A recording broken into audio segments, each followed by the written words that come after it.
गगन दमामा बाजियो परियो निशाने काओ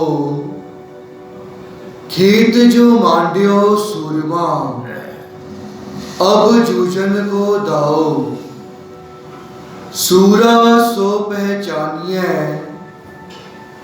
जो लड़े दीन के हेत पुरजा पुरजा कट मरे कबू न छाड़े खेत। आज हम सभी गुरु गोबिंद सिंह महाराज जी के छोटे साहिबजादों की शहीदी दिवस पर गुरु घर में पधारे हैं। बड़े पाक हैं संगत के जो कि गुरु घर में आकर सेवा कर रहे हैं, कथा कीर्तन के साथ जुड़ रहे हैं। ये हफ्ता हिंदुस्तान के इतिहास में बहुत ही मायने रखता है। इस हफ्ते में जहां हम देखते हैं कि कई लोग क्रिसमस के त्योहार को मना रहे हैं, खुशियां मान रहे हैं, परंतु ये हफ्ता तो मुश्किलों भरा था। इस साखी की शुरुआत होती है गुरु तेग बहादुर साहब जी से, जब कश्मीरी पंडित उनके दरबार में आए थे। गुरु तेग बहादुर साहब जी के चरणों में उन्होंने माथा टेका, पुकार लगाई कि हे सच्चे बादशाह, हिंद की चादर, दुखियों के दुख दूर करने वाले पिता परमेश्वर, हमारे दुख हर लो। क्योंकि वो वक्त ऐसा था जब हिंदुस्तान में त्राही त्राही मची हुई थी। औरंगजेब हिंदुओं की जमीनों जबरन उतरवाकर उन्हें इस्लाम धर्म कबूल करवाता था, और यदि कोई हिंदू ना माने, इस्लाम धर्म ना कबूल करे, तो उसे तड़पा तड़पा कर मौत के घाट उतार दिया जाता था। वो समय ऐसा था, बहु बेटियों की इज्जत खतरे में थी, हिंदुओं का जनेऊ खतरे में था। गुरु तेग बहादुर साहब जी ने अपनी शहादत दी, शीश कुर्बान कर दिया हिंदू धर्म की खातिर। उपरांत गुरगद्दी गोविंद राय साहब जी ने संभाली। आगे चलकर गुरु गोबिंद सिंह महाराज जी ने अमृत छकाया, अमृत प्राण कराया, और आप भी पंजू प्यारों से अमृत छका। और गुरु गोबिंद सिंह महाराज जी ने कई जंगें लड़ी मुगलों के साथ। इतिहास गवाह है कि गुरु गोबिंद सिंह महाराज जी ने कोई भी जंग अपने लिए नहीं लड़ी थी, क्योंकि जंगें जो लड़ी जाती हैं या तो जमीन के लिए, या स्त्री के लिए, या दौलत के लिए, दूसरे का राजपाट लेने के लिए। परंतु गुरु गोबिंद सिंह महाराज जी ने जंगें लड़ी थी जुल्म का खात्मा करने के लिए।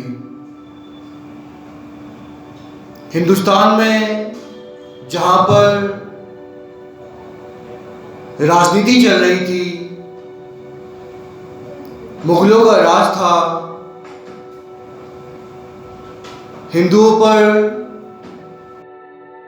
जुल्म ढाए जा रहे थे। पहले तो गुरु तेग बहादुर साहब जी ने अपनी शहादत दी, शहीदी दी हिंदू धर्म के लिए। उपरंत गुरु गोबिंद सिंह महाराज जी आगे आए थे, उन्होंने भी मुगलों से जंगें लड़ी ताकि जहां पर मुगल हिंदुओं पर अत्याचार कर रहे थे, उन पर जुल्म ढा रहे थे, उन जुल्मियों का नाश करने के लिए, जुल्म का खात्मा करने के लिए गुरु गोबिंद सिंह महाराज जी ने तलवार उठाई थी। परंतु अब ऐसा समय आ गया था कि गुरु गोबिंद सिंह महाराज जी को चारों तरफ से घेर लिया गया था। अनंतपुर साहिब के किले को मुगलों ने घेरा हुआ था और मुगलों ने चाल चली और गुरु गोबिंद सिंह महाराज जी के पास एक काजी को भेजा गया था, एक चिट्ठी लेकर, जिसमें यह लिखा गया था कि हम सिखों को, गुरु को कोई हानि नहीं पहुंचाएंगे यदि गुरु गोबिंद सिंह महाराज जी किला खाली कर दें। काटकट के अंतर की जानत, पले बुरे की पीर पछानत। गुरु गोबिंद सिंह महाराज जी तो आप सच्चे बादशाह, पिता परमेश्वर का रूप है। वे तो सब कुछ जानते थे क्या होने वाला है, परंतु प्रभु का पाना मीठा करके उन्होंने माना और किले को छोड़ दिया। परिवार बिछोड़ा हुआ सरसा की नदी पर। उस वक्त कहते हैं पोह का महीना था, अत की ठंडी थी। जब सरसा नदी पर नदी को पार करना था, पानी बहुत ही ज्यादा ठंडा था और जल प्रवाह बहुत ही तेज था। कहते हैं उस जल प्रवाह में, सरसा नदी में कई तो सिख बह गए थे। उस सरसा नदी में गुरु गोबिंद सिंह महाराज जी का परिवार बिछड़ा हुआ। गुरु गोबिंद सिंह महाराज जी के 4 पुत्र थे। पहला पुत्र साहिबजादा अजीत सिंह जी, जिनका जन्म 1687 में माता सुखदी जी की कुख से पौंटा साहिब में हुआ था। और गुरु गोबिंद सिंह महाराज जी के दूसरे पुत्र साहिबजादा जुझार सिंह जी, जिनका जन्म 1691 में माता जितो जी की कुखों आनंदपुर साहिब में हुआ था। तीसरे साहिबजादे, जिनका नाम जोरावर सिंह था, उनका जन्म 1696 में हुआ था। और सबसे छोटे साहिबजादे गुरु गोबिंद सिंह महाराज जी के, जिनका नाम इतिहास में साहिबजादा फतेह सिंह आया है। बाबा फतेह सिंह जी का जन्म 1699 में हुआ था। आनंदपुर साहिब में जब गुरु गोबिंद सिंह महाराज जी को किला छोड़ना पड़ा, सरसा नदी में परिवार विछोड़ा हो गया था। उपरंत कहते हैं गुरु गोबिंद सिंह महाराज जी अपने 2 पुत्रों के साथ चमकौर की गढ़ी में जा बसे थे। चारों तरफ से मुगलों ने उन्हें घेर लिया था। जिस प्रकार मुगलों की हमेशा से ही फितरत रही है झूठ बोलने की और धोखाधड़ी करने की, धोखा देने की, जिस प्रकार उन्होंने कहा था कि यदि गुरु गोबिंद सिंह महाराज आनंदपुर साहिब का किला छोड़ दें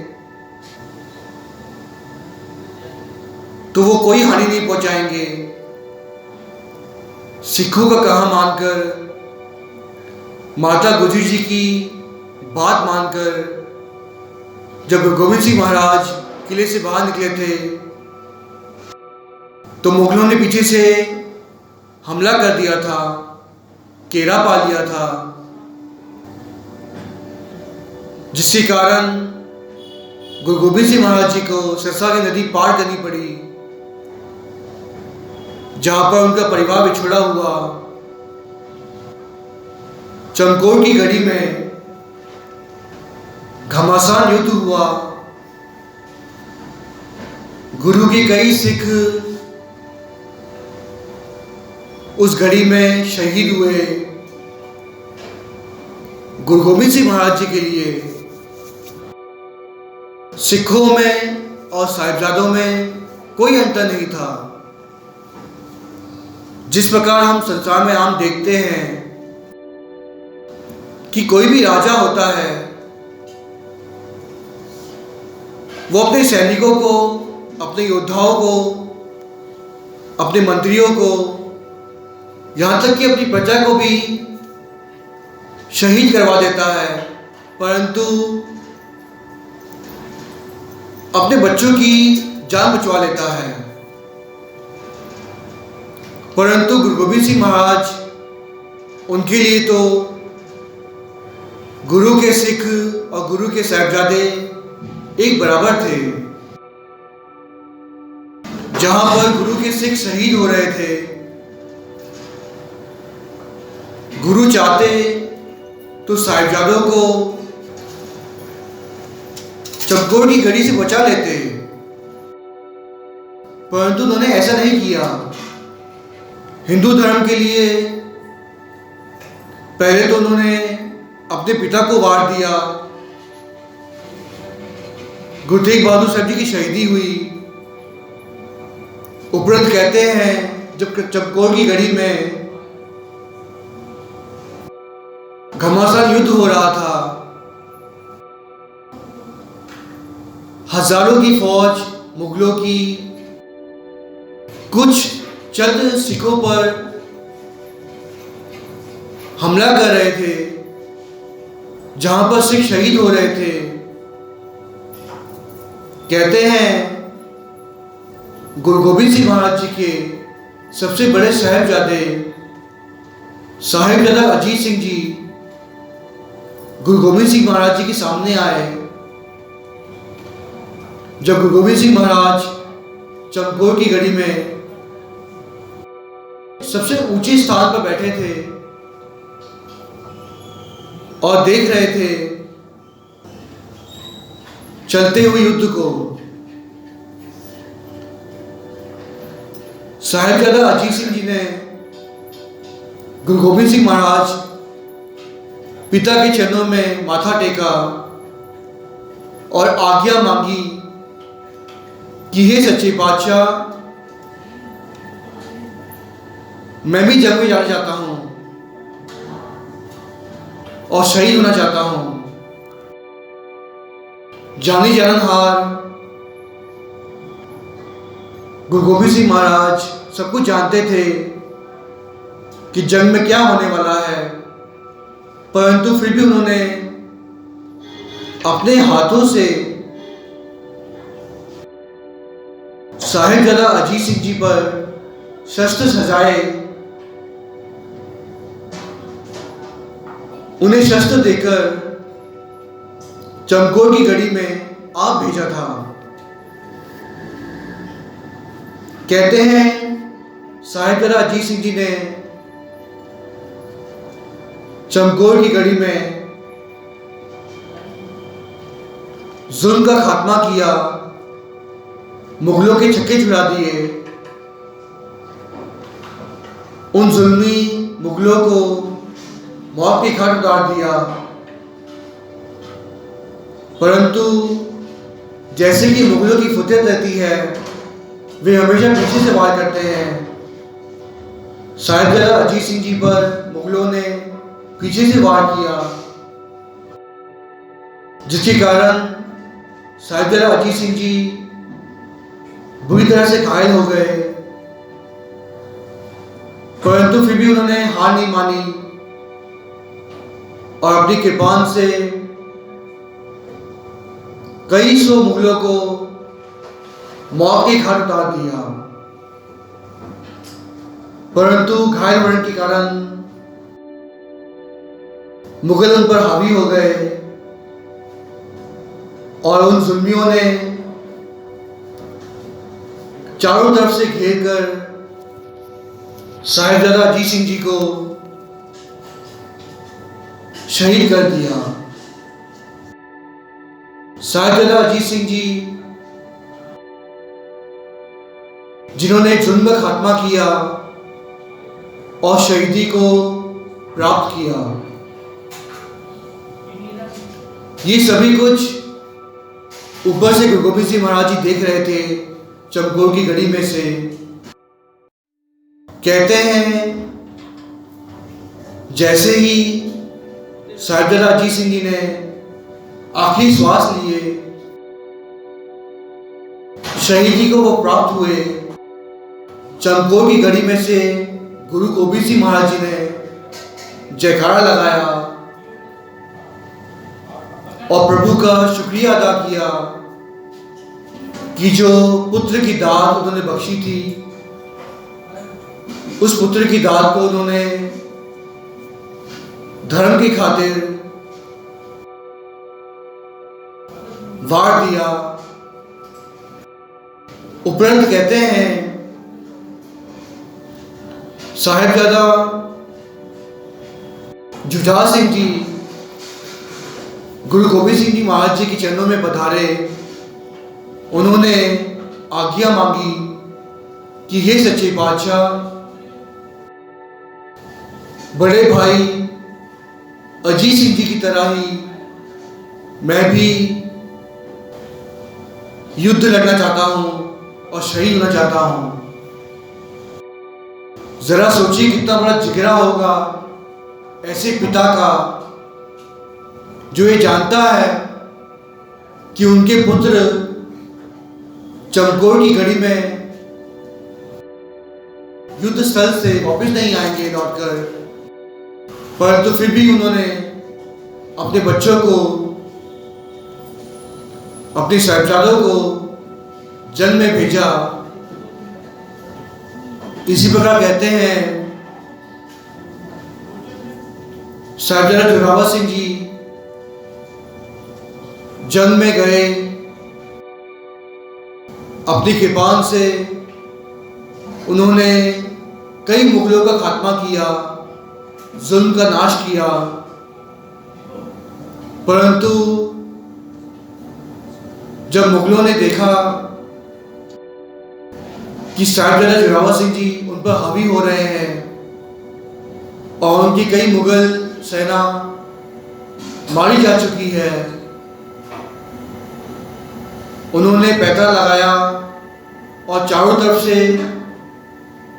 साहिबजादा जोरावर सिंह जी को घेर लिया। और पहले तो मुगलों ने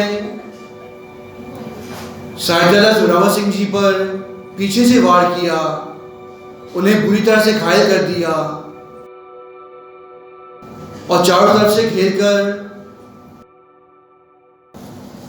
गुरु साहब जी के साहबजादे को शहीद कर दिया। ये सभी कुछ गुरु गोबिंद सिंह महाराज चमकौर की गढ़ी से ऊंचे स्थान से देख रहे थे। जैसे जोरावर सिंह जी ने अपना शरीर छोड़ा, वे सचखंड गए।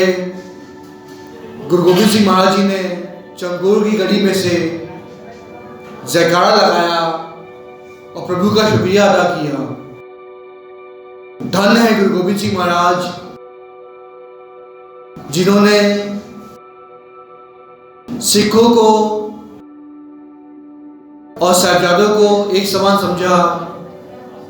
जहां पर सिख शहीद हो रहे थे,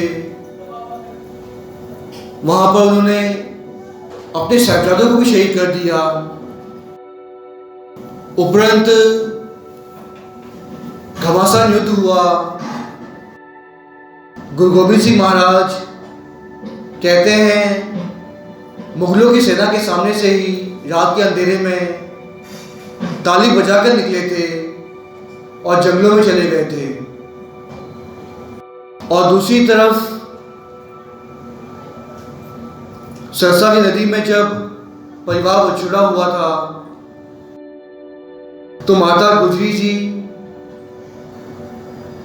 छोटे दो साहिबजादों के साथ दूसरी ओर हो गई थी। जहां पर पहले तो वे एक रात गुरु की सिकनी के पास ठहरे थे, परंतु चारों तरफ से फैल गया था। सबको पता चल गया था कि माता गुजरी छोटे दो साहिबजादों के साथ एक तरफ भटक रही हैं। मुगलों ने उन्हें घेरने की कोशिश कर रहे थे। उपरंत कहते हैं, गुरु घर की रसोइये गंगू ब्राह्मण ने उन्हें देख लिया और उन्हें बेनती की कि वे एक रात उनके साथ रहें। उनके घर में उन्होंने शरण दी। गंगू ब्राह्मण, जो कि गुरुगढ़ का रसोइया था, गुरुगढ़ को मानने वाला था, परंतु ये जो माया होती है ना, पैसा, वो कई बार ऐसा देखा गया है कि माया के कारण, पैसों के कारण लोभी मनुष्य अच्छा और बुरा पहचान नहीं सकता। लोभ के कारण, पैसों के कारण लोभी मनुष्य अपना जमीन तक बेच देता है। गंगू ब्राह्मण के साथ भी कुछ ऐसा ही हुआ। गंगू ब्राह्मण लोभी था, कपटी था। उस गंगू ब्राह्मण के मन में खोट आ गई। उसने माता गुजरी जी को और गुरु गोबिंद सिंह महाराज जी के छोटे साहिबजादों को धोखा दे दिया। उसने रातों रात खबर पहुंचा दी कि उसी के घर पर माता गुजरी जी और छोटे दो साहिबजादे आराम कर रहे हैं। यहां तक कि इतिहासकार कहते हैं कि माता गुजरी जी के पास सोने की मोहरें थी, वो भी उस ब्राह्मण ने रातों रात चुरा ली थी। माता गुजरी जी को मोहरों से कोई लगाव तो नहीं था, परंतु उन्हें तो साहिबजादों की जान बचानी थी। कहते हैं माता गुजरी जी और दो छोटे साहिबजादे, उनको मुगलों ने अपने कब्जे में ले लिया था। उपरंत सूबा सरहंद वजीर खान की कचहरी में, उसकी सभा में पेश किया गया था उन्हें। कई तस्वीरें दिए गए छोटे दो साहिबजादों को, परंतु वे तो गुरु गोबिंद सिंह महाराज जी के साहिबजादे थे, वे क्या मानने वाले थे। कहते हैं सुबह सरहद ने, वजीर खान ने एक ऐसी तरकीब लगाई थी कि जैसे ही छोटे दो साहिबजादे वजीर खान की सभा में आए तो वो झुक के आए। उसने अपने किले का दरवाजा बंद करवा दिया, एक छोटी सी बारी खोली गई, खिड़की खोली गई। वो रास्ता ऐसा था कि जहां से कोई व्यक्ति झुककर आ सकता है, अंदर आने के लिए उसे झुकना पड़ेगा। परंतु गुरु गोबिंद सिंह महाराज जी के दो छोटे साहिबजादे बहुत ही समझदार थे, बुद्धिमान थे। वे कहाँ झुकने वाले थे उस मुगल वजीर खान के सामने। कहते हैं दो छोटे साहिबजादे उस खिड़की से, उस रास्ते से इस प्रकार से आए कि पहले तो उन्होंने अपने पैर बाहर किए, पैरों की राही वो अंदर आए, ना कि सर की राही। क्योंकि अगर सर की राही वो अंदर आते तो वजीर खान खुश हो जाता कि गुरु गोबिंद सिंह महाराज जी के साहिबजादों को उसे झुका लिया है। वजीर खान के सामने गुरु गोबिंद सिंह महाराज जी के साहिबजादे झुककर आए हैं, परंतु ऐसा नहीं हुआ। छोटे दो साहिबजादे झुककर नहीं गए, बल्कि अपने पैरों की राही वो अंदर आए। ये देखकर पहले तो सूबा सरहंद वजीर खान बहुत ही क्रोधित हुआ। उसने कई तस्वीरें दिए, समझाया बुझाया छोटे दो साहिबजादों को। कहा कि तुम तो बादशाह के साहिबजादे हो, तुम्हें तो राज करना चाहिए। मैं तुम्हें बहुत सारी जमीनें दूंगा, हजारों किले की जमीन दूंगा, तुम्हें रानियां दूंगा, सोने की लाखों अशरफियां दूंगा, यदि तुम इस्लाम कबूल कर लो। परंतु गुरु गोबिंद सिंह महाराज जी के साहिबजादे कहाँ मानने वाले थे। वजीर खान ने कई तरकीबें लगाई, समझाया बुझाया, तस्वीरें तक दिए, परंतु गुरु गोबिंद सिंह महाराज जी के साहिबजादे कहाँ मानने वाले थे। कहते हैं सुबह सरहंद वजीर खान ने शेख मोहम्मद खान को यह कह दिया कि तुम्हारे भाई की मौत का कारण इन दो साहिबजादों के पिता हैं, गुरु गोबिंद सिंह महाराज हैं। क्योंकि शेख मोहम्मद खान के भाइयों को गुरु गोबिंद सिंह महाराज जी ने युद्ध में मार गिराया था। वजीर खान ने तरकीब लगाई कि शायद शेख मोहम्मद खान छोटे दो साहिबजादों को मार गिराएगा, परंतु शेख मोहम्मद खान ने तो यही कह दिया कि वो तो युद्ध में शहीद हुए थे, युद्ध में मारे गए थे, इसमें इन दो छोटे बच्चों का क्या कसूर। क्योंकि शेख मोहम्मद खान समझदार था, न्यायी था, दो छोटे साहिबजादों की मौत का कारण वो नहीं बनना चाहता था। इससे वजीर खान और क्रोधित हो गया। कहते हैं उस सभा में सुचानंद था, सुचानंद जो कि हिंदू था, और वो ये नहीं चाहता था कि गुरु गोबिंद सिंह महाराज जी के छोटे दो साहिबजादे यहां से बचकर निकल जाएं। उसने तरकीब लगाई और ये कह दिया कि यदि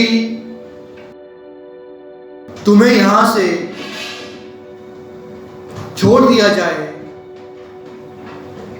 जिंदा जाने की इजाजत दे दी जाए, तुम क्या करोगे? गुरु गोबिंद सिंह महाराज जी की छोटे जो शहजादों ने कहा कि हम यहां से जाने के बाद सेना तैयार करेंगे और सुबह सरहद वजीर खान से युद्ध करेंगे और उसे मार गिराएंगे। यही तो सुनना चाहता था सुचानंद छोटे दो शहजादों के मुख से। वजीर खान ने और सुचानंद ने छोटे दो शहजादों को बागी करार दे दिया। बागी करार इसलिए दिया क्योंकि छोटे दो साहबजादे आगे चलकर मुगलों के खिलाफ ही लड़ेंगे, उनसे जंग करेंगे, ये उन पर खतरा बन सकता है। इस कारण उन्हें बागी करार दे दिया गया। कई तस्वीरें दिए गए और वो कहते हैं उन्हें ठंडे बुर्ज में रखा गया। माता गुजरी जी उनके साथ थी। ठंडा बुर्ज वो था जहां पर कहते हैं कड़े जेठ की गर्मी में भी वो ठंडा बुर्ज ठंडा रहता था। जिस प्रकार माउंट आबू भले ही पूरे राजस्थान में कितनी भी गर्मी पड़ रही हो, परंतु माउंट आबू में ठंडी होती है, वातावरण बहुत ठंडा रहता है 12 महीने। उसी प्रकार जहां पर वो ठंडे बुर्ज में गर्मियों के मौसम में वो बुर्ज ठंडा रहता है, तो जरा सोचिए ये समा वो था जब ठंडी पड़ रही थी। पोह का महीना था, दिसंबर महीना जो चल रहा है इस वक्त। आज हम उन्हीं दो छोटे साहबजादों की शहीदी मना रहे हैं। आज कितनी ठंडी पड़ रही है, जरा सोचिए 300 साल पहले कितनी ठंडी हुआ करती थी। गुरु गोबिंद सिंह महाराज जी के छोटे दो साहबजादे और माता गुजरी जी ठंडे बुर्ज में उन्होंने रातें काटी थी। अट की ठंडी थी वहां पर, वो ठंडी जो एक साधारण व्यक्ति बर्दाश्त तक नहीं कर सकता। ऐसी ठंडी में माता गुजरी जी और छोटे जो साहबजादे उन्होंने रातें काटी थी ठंडे बुर्ज में। वहां पर गुरु का एक प्यारा सिख था, गुरु का प्रेमी था, जिसका नाम इतिहास में भाई मोतीराम जी मेहरा जी आया है। भाई मोतीराम मेहरा जी ने ठंडे बुर्ज में आकर दूध की सेवा निभाई थी। मुगलों के आगे आकर भाई मोतीराम मेहरा जी ने बेनती की हाथ जोड़कर, क्योंकि सुबह सरहद वजीर खान ने ऐसा हुक्म दिया था कि माता गुजरी जी को और दो छोटे साहबजादों को भूखा रखा जाए, उन्हें कुछ भी खाने को ना दिया जाए। जरा सोचिए, पहले तो अत की ठंडी, पोह का महीना और ऊपर से भूखे पेट, खाने को भोजन तक नहीं दिया गया था, अन्न का एक दाना तक उनके अंदर नहीं गया था। ऐसा समा था वो। धन्य है भाई मोतीराम मेहरा जी जिन्होंने दूध की सेवा निभाई, परंतु उस दूध की सेवा के बदले वे जानते थे कि दूध की सेवा तो निभा रहे हैं, परंतु इसके बदले उनकी जान भी जा सकती है, यहाँ तक कि उनका परिवार भी तहस नहस हो सकता है। परंतु अपनी जान की परवाह ना करते हुए अपने परिवार के बारे में ना सोचा उन्होंने, और उन्होंने पहली रात तो दूध की सेवा निभाई। मुगलों ने कहा कि इसके बदले उन्हें क्या मिलेगा। भाई मोतीराम जी ने कई सौ अशरफियां दूध पिलाने के बदले उन मुगलों को दे दी, उन पहरेदारों को दे दी। अगले दिन जब वो फिर से दूध पिलाने आया,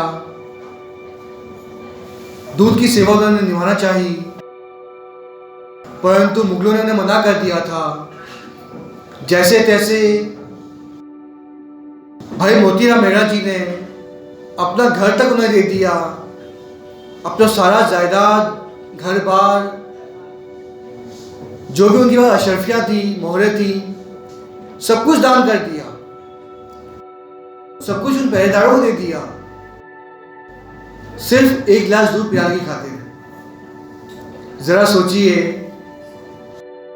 हम सेवा करते हैं, गुरु घर में माया देते हैं और सोचते हैं कि मुझसे बड़ा दानी कौन होगा। मैं तो इतना दान करता हूँ, पुण्य करता हूँ, गुरु घर में सेवा करता हूँ, मुझसे बड़ी सेवा कौन कर सकता है। हमारे मन में ऐसे विचार आते हैं। जरा सोचिए भाई मोतीराम मेहरा जी के बारे में, जिन्होंने अपना सब कुछ दान कर दिया, अपना घर बार, सारा पैसा, सोना जेवरात सब कुछ दान कर दिया, जो कुछ उनके पास था सब कुछ दे दिया उन पहरेदारों को, परंतु उन्होंने बहुत बड़ी सेवा निभाई। माता गुजरी जी को और छोटे जो साहिबजादे जी को उन्हें दूध छकाया, दूध पिलाया। अब समय आ गया था अगले दिन फिर से सुबह सरहंद वजीर खान की कचहरी में पेश होने का। कहते हैं सुबह सरहंद वजीर खान ने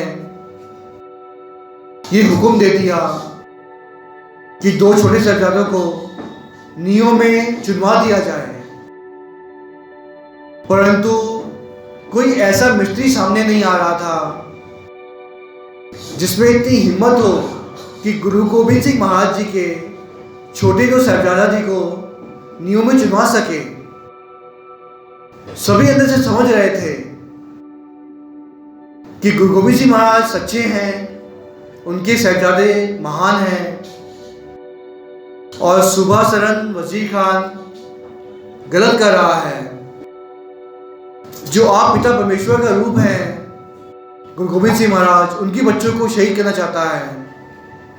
इससे बुरी बात कोई हो ही नहीं सकती, इसलिए कोई सामने नहीं आ रहा था। परंतु कहते हैं दो भाई थे जो कि सुबह सरहंद वजीर खान की जेल में बंद थे और दोनों ही पिलक्कड़ थे, दोषी थे। वे सामने आए और उन्होंने कबूल किया कि वे छोटे दो साहिबजादा जी को नियों में चुनाएंगे। अब हुआ यूं कि दो जल्लाद वे दोनों सामने आए, उन्होंने नियों में चुनाया। भाई जोरावर सिंह जी अपने छोटे भाई फतेह सिंह जी को देख रहे थे और कह रहे थे कि आप तो पहले बाजी मार लोगे, पहले शहीद हो जाओगे, क्योंकि बाबा फतेह सिंह जी छोटे थे, उनका कद छोटा था, तो जब नियों में चुनवाएंगे तो पहले शहीद बाबा फतेह सिंह जी होंगे। ये सुनकर बाबा फतेह सिंह जी मुस्कुरा दिए। जरा सोचिए कितने प्रेम से, कितने खुश होकर साहिबजादे शहीदी को प्राप्त हो रहे थे। नियों की ईंट रखी जा रही थी, परंतु साहिबजादे डोले नहीं, उनका मन डोला नहीं, वे घबराए नहीं। पिता परमेश्वर का हुक्म उन्होंने माना, पानी को मीठा करके माना। कहते हैं वहां पर दिन में अंधेरा छा गया, तूफान आ गया और वो ईंट जो कि आखिरी ईंट रखी गई थी, आखिरी ईंट रखने के उपरांत ही वहां पर तूफान आया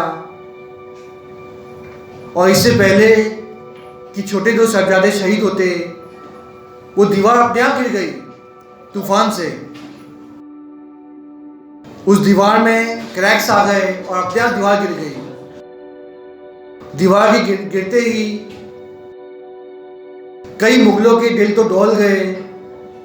वे डोल गए कि ये तो पिता परमेश्वर का रूप गुरु गोबिंद सिंह महाराज जी के बच्चे हैं,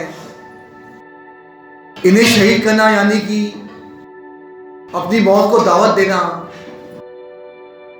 वजीर खान ने हुक्म दिया कि इनका गला काट दिया जाए और इन्हें शहीद कर दिया जाए। जब नींव गिर गई थी, दीवार गिर गई थी, नींव में चुनवा नहीं सके वे, तो गला काटकर उन्हें शहीद कर दिया गया।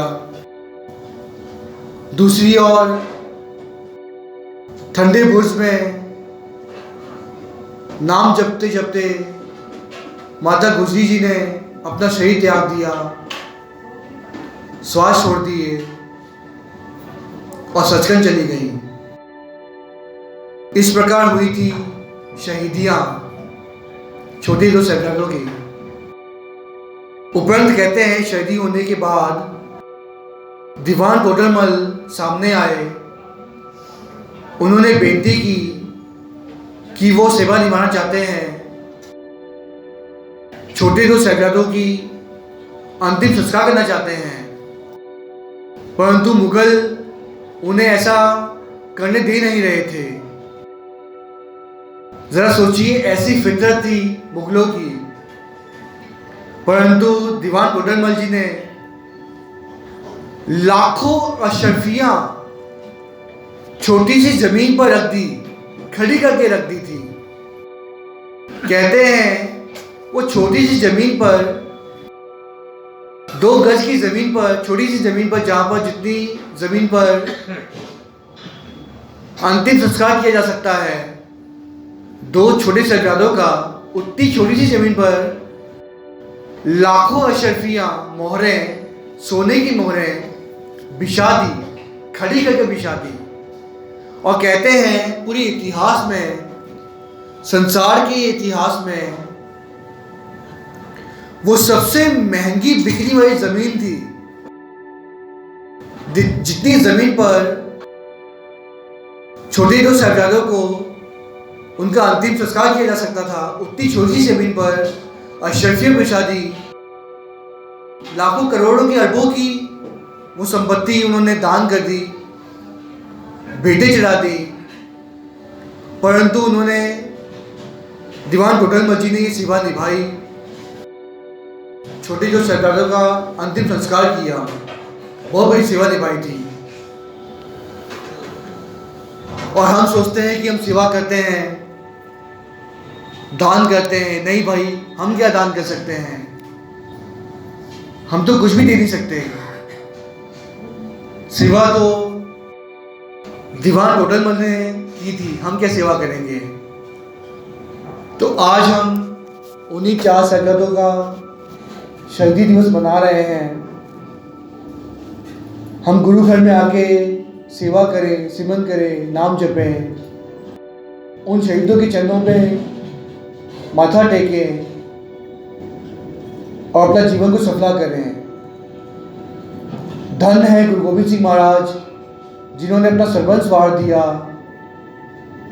पहले तो अपने पिता को वारा, गुरु तेग बहादुर साहब जी की शहीदी हुई, माता गुजरी जी ठंडे बुर्ज में शहीद हुई, बड़े 2 साहबजादे चमकोर की गढ़ी में शहीद हुए, छोटे 2 साहबजादे नींव में चुनवाए गए। धन्य है गुरु गोबिंद सिंह महाराज, जिनका इतना बड़ा जिगरा है, जिन्होंने अपने चारों साहबजादों को धर्म के लिए वार दिया। धन्य गुरु गोबिंद सिंह महाराज। कथा करते हुए आप जी की दास से कई प्रकार की भूलें हो गई हैं। सात संगत बख्शन योग हो, बुल्ला बख्शो और सात संगत आशीष बख्शो कि दास आपकी इसी प्रकार सेवा करता रहे और भवसागर को पार कर दे। दास के परिवार को कभी दुख ना हो, ऐसी आशीष बख्शना। दास का परिवार आरोग्य रहे, ऐसी आशीष बख्शना। फतेह का जवाब फतेह में दे। वाहिगुरु जी का खालसा, वाहिगुरु जी की फतेह। गगन तमामा बाजियो, गगन तमामा बाजियो।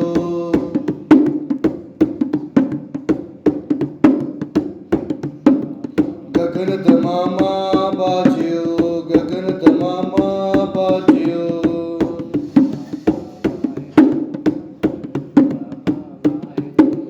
गगन तमामा बाजियो, गगन तमामा बाजियो।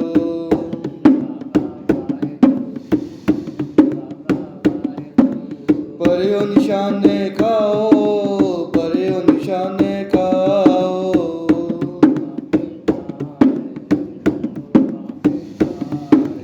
पर्यो निशाने खाओ, पर्यो निशाने खाओ।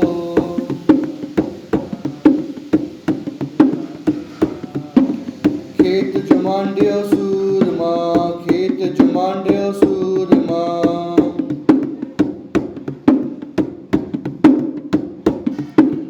खेत जुमांडियो सूरमा, खेत जुमांडियो सूरमा।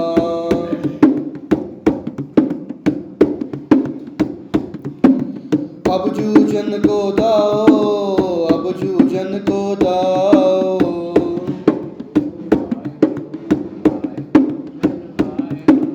अब जूझन को दाओ, अब जूझन को दाओ।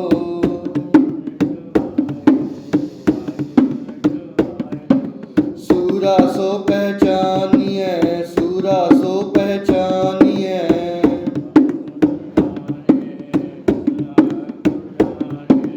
सूरा सो पहचानिए, सूरा सो पहचानिए।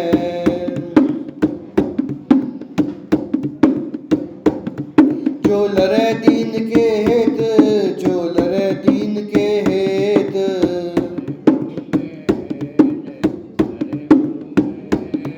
जो लड़े दीन के हित, जो लड़े दीन के हित।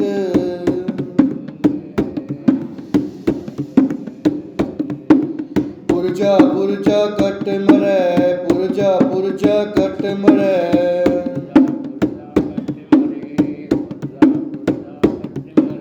कबू न छाड़े खेत, कबू न छाड़े खेत।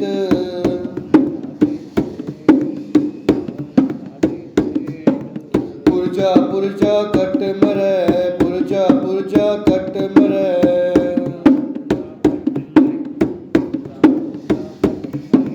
पुरजा पुरजा कट मरे, पुरजा पुरजा कट मरे।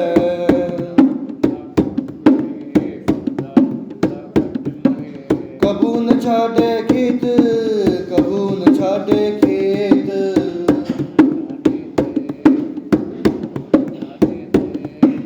कबू न छाड़े खेत, कबू न छाड़े खेत।